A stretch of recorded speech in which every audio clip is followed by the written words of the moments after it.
بسم الله الرحمن الرحيم.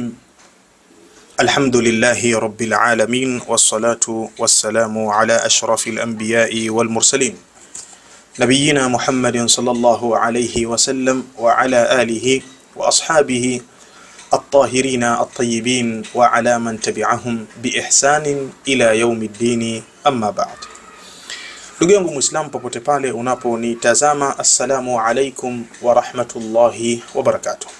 Leo tena tumekutana hapa katika kikao chetu hiki adhim kwa ajili ya kukumbushana au kufundishana baadhi ya mambo muhimu yanayohusiana na dini yetu tukufu ya Kiislamu.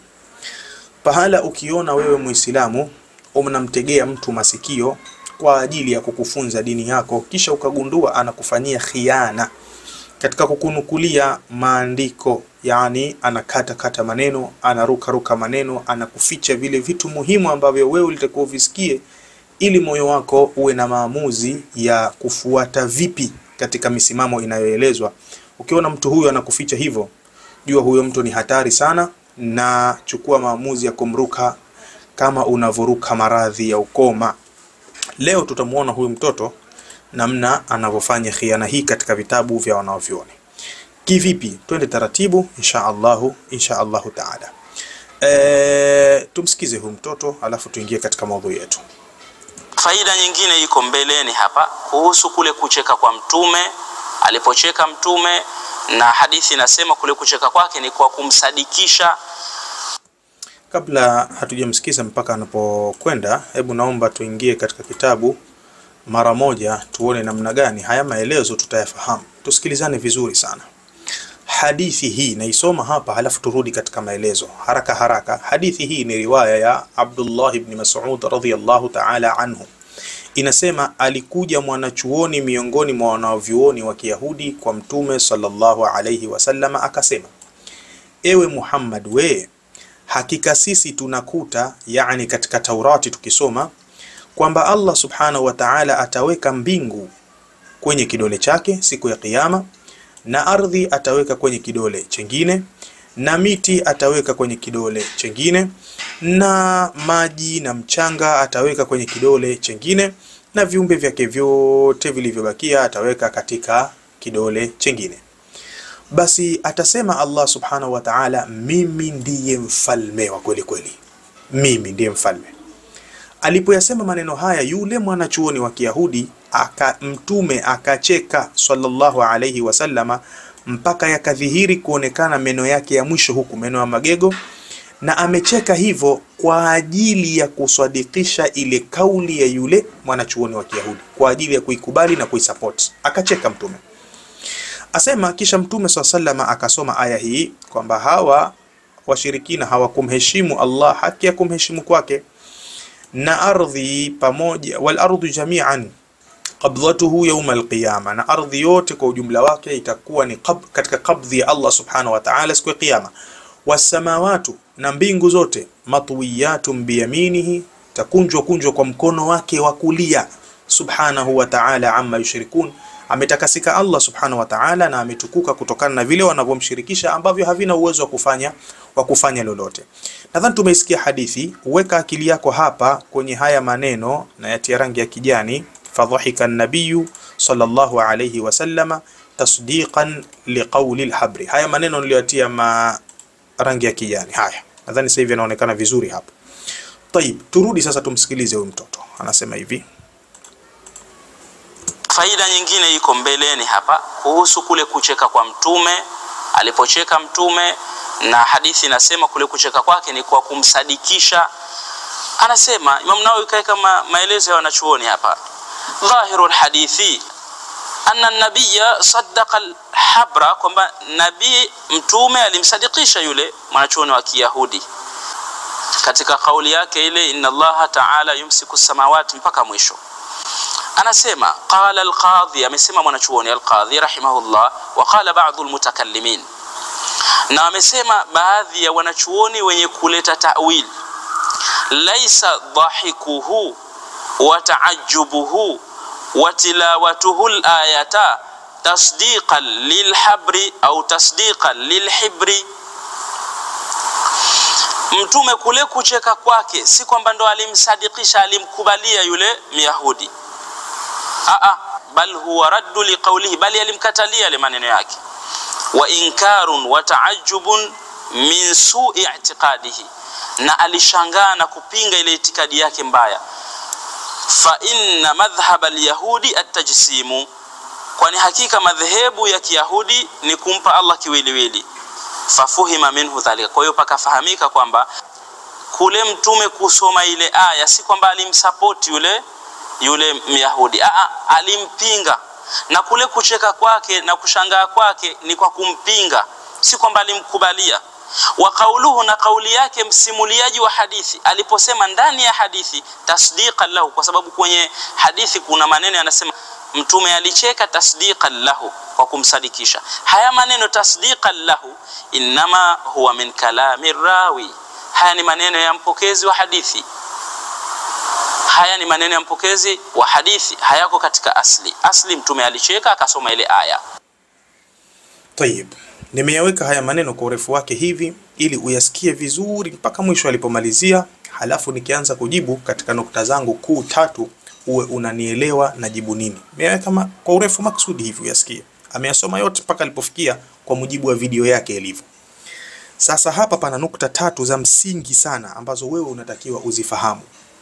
Nukta ya kwanza ni kujibu maneno ya Al-Qadhi Iyadh rahimahullahu ta'ala kupitia vitabu vya wanavyuoni. Hiyo nukta ya kwanza. Nukta ya pili ni kufafanua hiki kipengele cha utata kwamba haya maneno kwamba mtume alicheka kwa ajili ya kumsadikisha na kumsapoti yule Myahudi, maneno haya ni yake mwenyewe msimuliaji wa hadithi, sio kwamba mtume ndo kasema hivyo. Kasema msimuliaji wa hadithi. Tujadili hapa, kwani akisema msimuliaji wa hadithi huwa nini? Tunajadili. Jambo la 3 ndo kwenye kiini cha mazungumzo yangu ya leo, khiana anayoifanya huyu mtoto kwa waumini wake wanaomsikiliza, kuwaficha, kuyaruka maneno ya Imam an-Nawawi ambayo ndo angelikuwa amemmaliza moja kwa moja kuhusiana na hii kesi ya maneno ya Al-Qadhi Iyadh. Kivipi? Njoo taratibu. Kitabu anachokisoma huyu mtoto hapa ni kitabu hiki unachokiona hapa ambacho kinaitwa Al-Minhaj Sharh ya Sahih Muslim ibn al-Hajjaj. Hiki hapa unachokiona ndio kitabu cha Sahih Muslim. Ameyasoma hayo maelezo. Mimi nataka kuanza kujibu kwenye nukta hii. Anasema Al-Qadhi Iyadh, wa qawluhu tasdiqan lahu, aliposema mtume amecheka kwa ajili ya kumswadikisha yule Myahudi, anasema maneno hayo bwana, inma huwa min kalami rawi, hayo ni maneno ya mpokezi tu ya hadithi yule, ala ma fuhima, kama vile ilivyofahamika katika hiyo hadithi. Si maneno kwamba mtume ndo kasema mwenyewe mennacheka kwa ajili ya kumsapoti huyu. Kwa hiyo maana yake hapa tusiatilie umaanani sana maneno ya kwamba mtume kacheka kwa ajili ya kumsadikisha. Ni maneno tu ya mpokezi wa hadithi, tusiatilie maanani. Pointi ya msingi na ianza kwenye maneno ya Imam Ahmad rahimahullahu ta'ala. Imam Ahmad amewahi kusikilikana akisema, na hiki kitabu nilichokisoma hapa ni Al-Jami' li ulumi al-Imam Ahmad rahimahullahu ta'ala. Anasimulia Hanbal, anasema Hanbal katika eneo jingine, asema Imam Ahmad amesema, fahuwa sami'un basirun bila haddin wala taqdir, Allah ni mwenye kusikia na ni mwenye kuona bila ya mpaka wala kiwango. Usiweke kiwango, Allah anasikia, hana mfano. Wala yablughu alwasifuna sifatahu, wala wale wenye kumsifu Mungu hawawezi kuzifikia sifa zake Allah subhanahu wa ta'ala. Wasifatuhu minhu, na sifa zake Allah zatokana na yeye mwenyewe, si kwamba eti zimeumbwa. Sifa ya Mungu ni yake mwenyewe, asili yake. Walahu, na ni yake anastahiki yeye, yani yatokana kwake, na ni yake anayostahiki yeye, kwa maana ni yake peke yake. Hakuna mwenye sifa kama ya Mungu subhanahu wa ta'ala. Maneno muhimu ni yatakayo hapa, wala nataadda alqur'ana walhaditha, wala sisi hatukiuki Qur'ani na hadithi. Fanaqulu kama qala, tunasema kama alivyosema mwenyewe Allah subhanahu wa ta'ala, na kama ilivyokuja hadithi kwenye sifa za Mungu hatuvuki.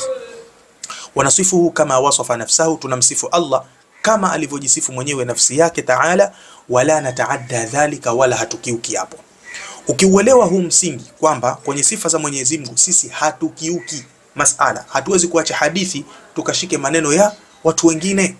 Sasa hapa maneno ya watu wengine ni yepi na maneno yaliyokuja kwenye hadithi ni yepi, ili mimi na wewe tuamue maamuzi ya kushika hadithi. Tuje kwenye kitabu Al-Minhaj, sharh ya Sahih Muslim ibn al-Hajjaj.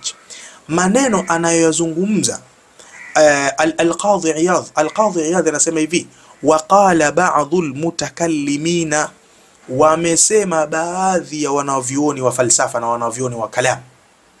Baadhi ya watu wamesema nini? Laisa dhahikuhu sallallahu alaihi wasallam wa ta'ajjubuhu wa tilawatuhu lilayati, kule mtume kucheka na kule mtume kustaajabu na kule kuisoma ile aya haimaanishi tasdiqan lilhabri, kumswadikisha yule mwanachuoni. Maneno haya wanasema ahlul kalami, mtume hajacheka ili amsapoti. Wamesema hivyo wao. Good. Lakini hadithi yenyewe aliyesimulia ni sahaba wa mtume Abdullah ibn Mas'ud. Anasema fadhahika an-nabiyyu, mtume akacheka, hatta badat nawajidhuhu, mpaka yakaonekana meno yake ya mwisho. Lengo ni nini? Mtume acheke kwa furaha hivyo? Na mtume alikuwa hacheki ovyo kama vitabu vya sera vinavyosema.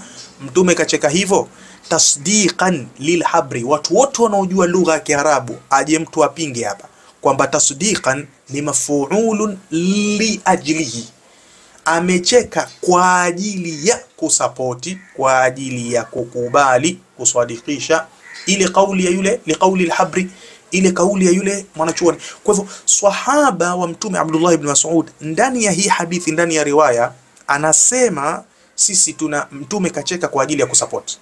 Qadhi Iyadh anakuja anasema wamesema baadhi ya wahlul kalami kwamba mtume pale alipocheka haimaanishi kwamba amesupport.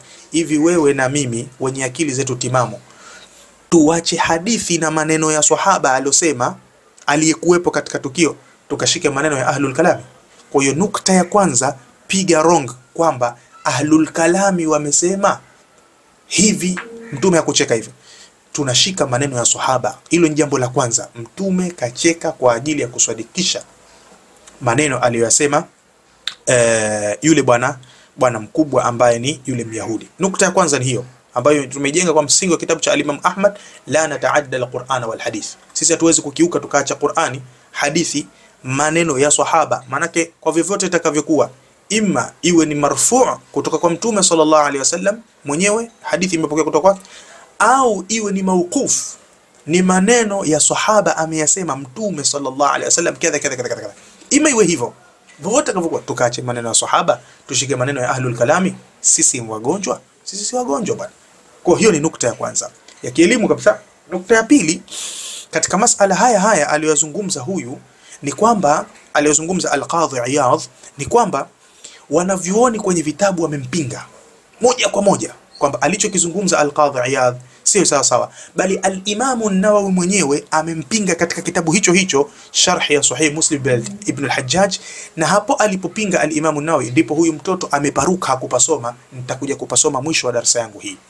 Nasoma vitabu vya wanavyuoni waliompinga Al-Imam Al-Qadhi Iyadh kwamba eti mtume alicheka kwa ajili ya kumpinga, sio kwamba alimsapoti.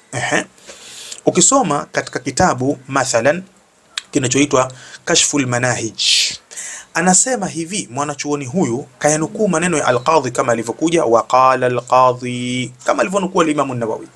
Amesema Al-Qadhi Iyadh qala ba'dhu al-mutakallimina, kayaleta yale maneno yote. Wamesema baadhi ya wanavyuoni wa kalam, haikuwa kule kucheka kwake na kushangaa kwake na kuisoma kwake ile aya ya Qur'ani eti ni kwa ajili ya kumsadikisha. Haikuwa hivyo, bali pale ilikuwa akimjibu ile kauli yake na kumkemea na kushangaa ile itikadi mbaya aliyokuwa nayo. Haya maneno anasema ahlul kalam. Sahaba hajasema hivyo. Anasema kwa hakika madhehebu ya Mayahudi ni kumtia Mungu viungo. Basi ikafahamika kwamba mtume alipofanya vile kule kucheka alikuwa ni fahamu zao, inafahamika kwamba mtume alipinga. Basi akasema na ile kauli ya yule sahaba wa qauluhu, na kauli yake sahaba aliposema tasdiqan lahu, mtume alimsadikisha. Kauli ile inama huwa min kalami rawi, ni maneno ya mpokezi wa hadithi tu, hajasema mtume mwenyewe kwamba kamsadikisha. Maneno kaelete kama yalivyo, nadhani sote tunayaona. Mwenye kitabu anampinga Al-Qadhi Iyadh kwa maneno yake haya, kwa kusema ibara ndogo sana, anasema wa hadha ba'idun, hiki alichokisema Al-Qadhi Iyadh kiko mbali sana. Mtu yoyote mwenye akili akisikiza ile hadithi ilivyo na haya maneno anayosema hawa, anajua hawa wanapindisha wazi wazi. Hadithi inasema mtume kacheka kwa ajili ya kumsadikisha maneno yake. Huyu anakuja kusema pale kule kucheka alikuwa anampinga. Anampinga vipi? Anampinga vipi?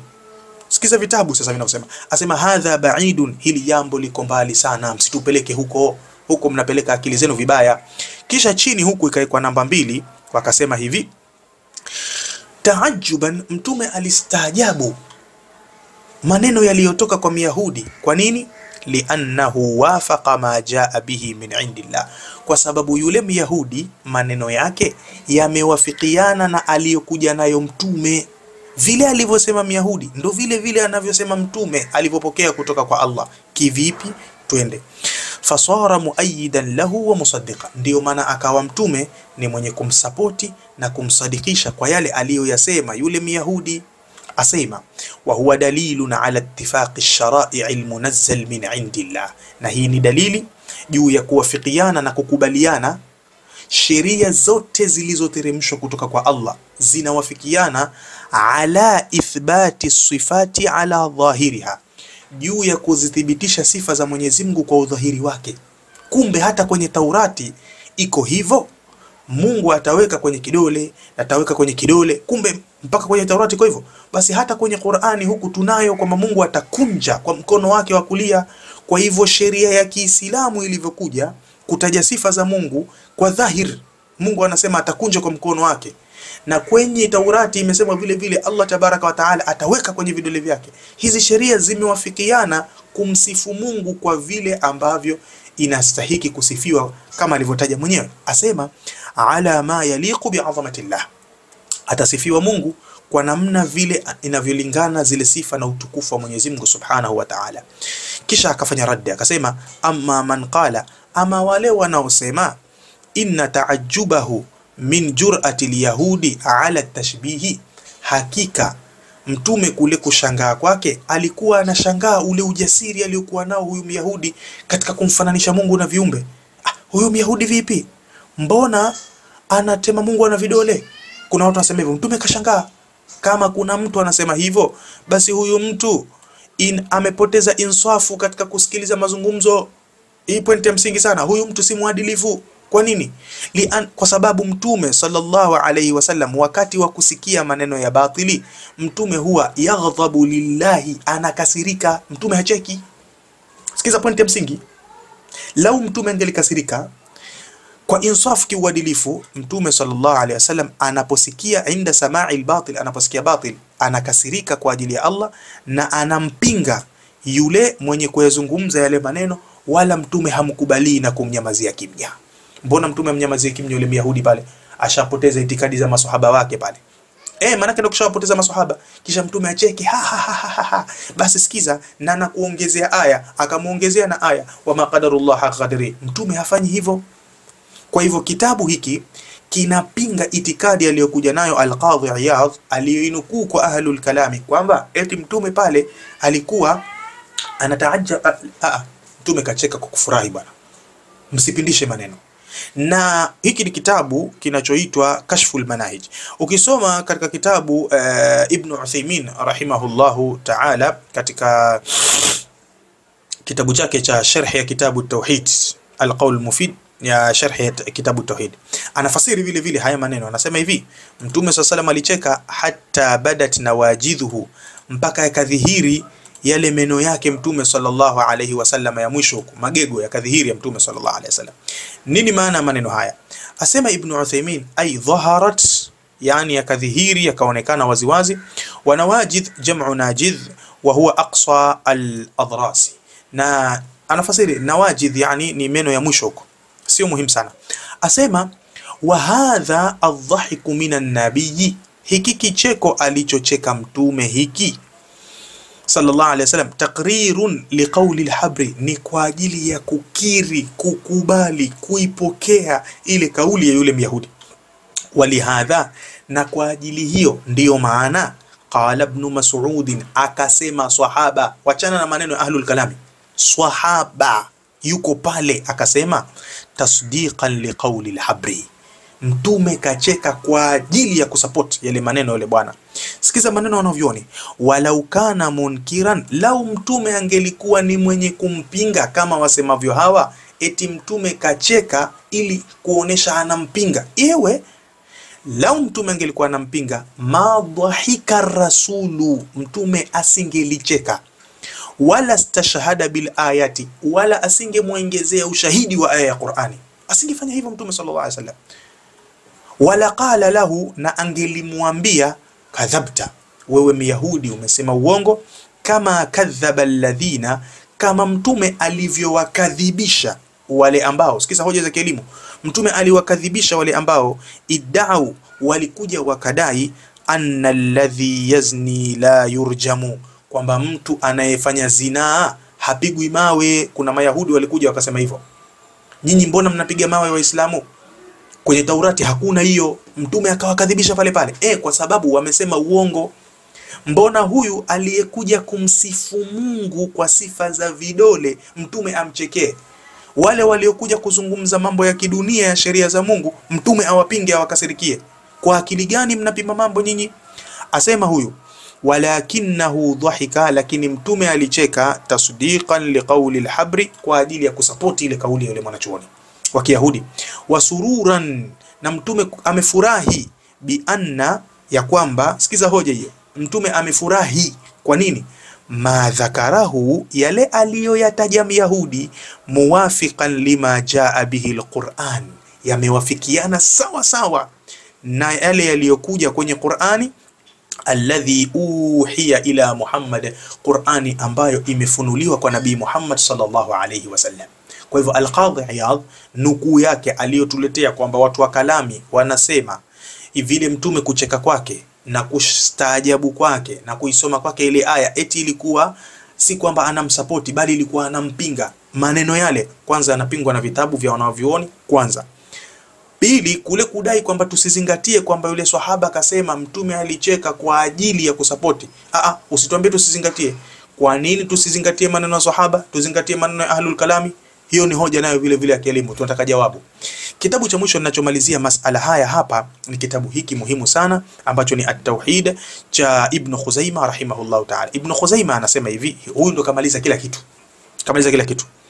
Babu dhikri imsaki llahi tabaraka wa ta'ala ismuhu, tabaraka wa ta'ala ismuhu wa jalla thanauhu. Mlango huu tunataja namna Allah atakavozishika tabaraka wa ta'ala as-samawati, mbingu, wal ardh, na ardhi, wama alaiha, na vote vilivyomo juu yake, juu ya ardhi.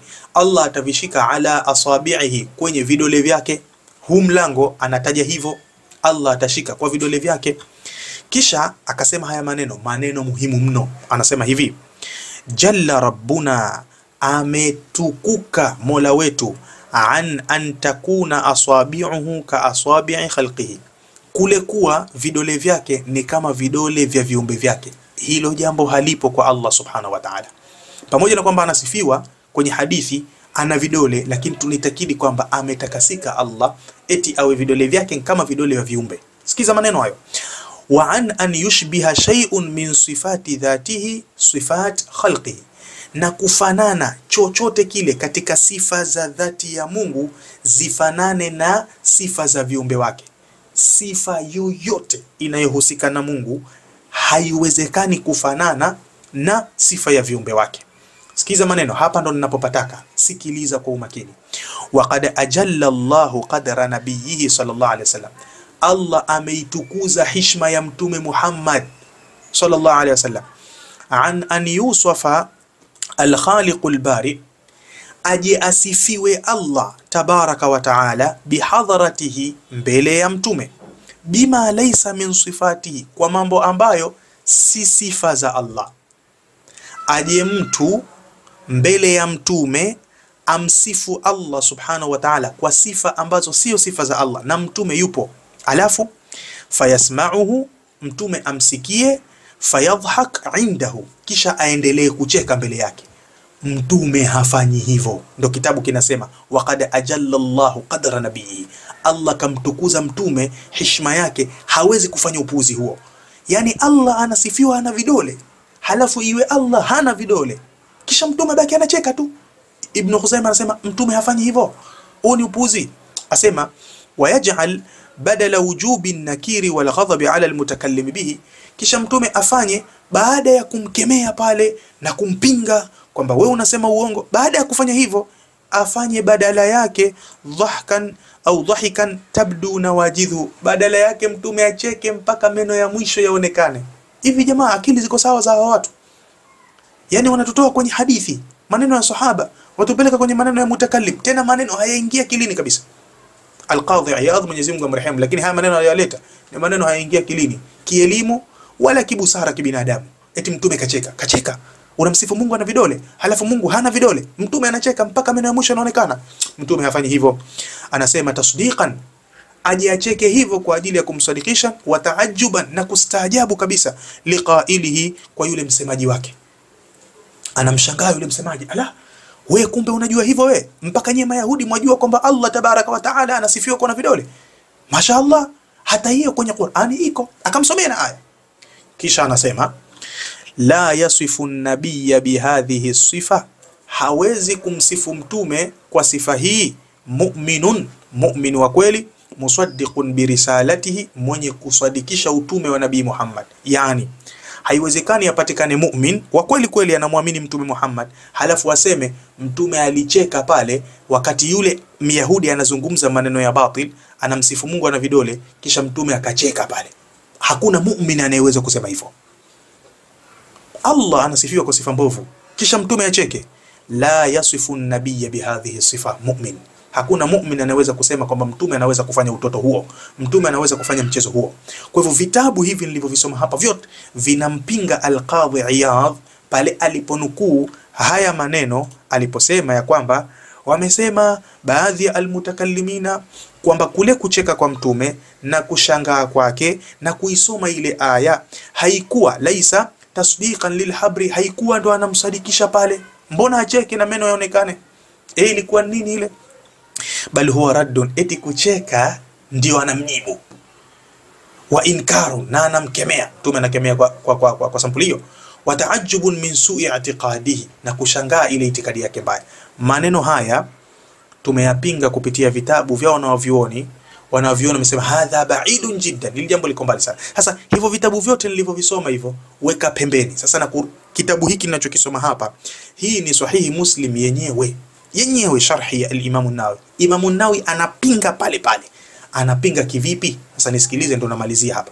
Na hii ndio pointi muhimu iliyoniweka hapa katika darasa ya leo. Huyu mtoto huyu ameyaruka haya maneno ya al-Imam an-Nawawi kwa makusudi, kwa sababu Imam an-Nawawi kayapinga haya maneno ya al-Qadhi Iyadh hapa kwenye kitabu, kayaruka, hakutaka nyinyi muyasikie. Kivipi? Haya, tunaanza sasa. Maneno ya al-Imam an-Nawawi yanaanza hapa. Sisi tunasoma kwa kuonyesha kila kitu. Hapa ndipo anapoanza maneno ya al-Imam an-Nawawi rahimahullahu ta'ala. Anasema hivi: dhahiru al-hadithi, ukiangalia hii hadithi ule uwazi wake ulivyo tu, ukiangalia ni kwamba mtume sallallahu alaihi wasallam saddaqa al-habra, alimkubalia, alimsapoti yule mwanachuoni wa Kiyahudi fi qawlihi, pale aliposema yule mwanachuoni inna Allaha yaqbidhu samawati, hakika Allah atazikamata mbingu, wal aradhina, na viumbe, wal makhluqati, na ardhi, wal makhluqati, na viumbe vyote vilivyobaki, bil asabi'i, Allah atavikamata kwa vidole. Dhahiri ya hadithi, mtume alimkubalia maneno yake hayo. Thumma qara al ayata, angalia vizuri, kisha mtume akasoma na aya fiha al-ishara ila nahwi ma yaqulu, ile aya ile ndani yake inaashiria mfano wa aliyoyasema yule Myahudi. Maneno haya ni maneno ya al-Imam an-Nawawi.